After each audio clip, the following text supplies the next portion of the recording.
una nave dalla Spagna con 3 fratelli nobili spagnoli, appartenenti tutti e 3 alla Carduna, che combattiva traditore all'infamona, ricercati di omicidio dalla legge, ma era solo un delitto per l'onore. 3 vigliacchi che abusarono di una sorella furono scannati da impasta di maiali.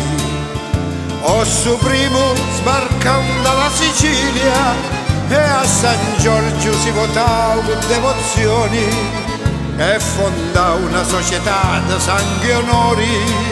Ci desse un uomo e mafia la chiamò.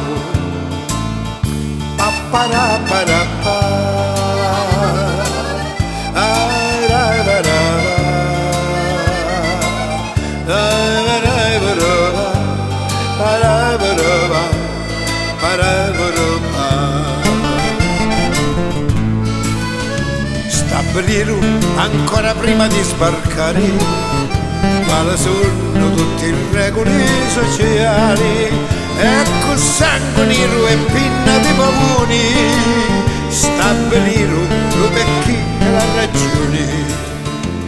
Pure si fratelli avevamo sangue quali, se uno sgarra non si può perdonare, e così per tutti quelli che verranno sanno che ero giusto, ingiusto e puro danno. E per Napoli la nave proseguiu e Mastrosso lo secondo da sbarcare. Camorra fu l'uomo che scegliu e alla Madonna il si raccomandò.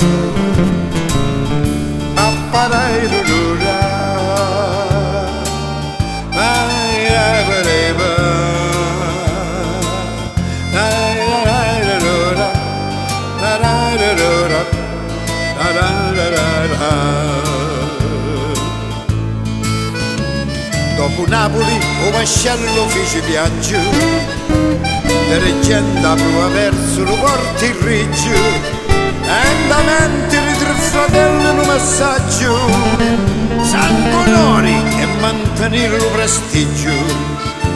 All'Arcangelo Michele si votò e da società i suoi regoli scriviu, e la tomba sotto mare riposò, ecco li scopri non lo sarda manco Dio.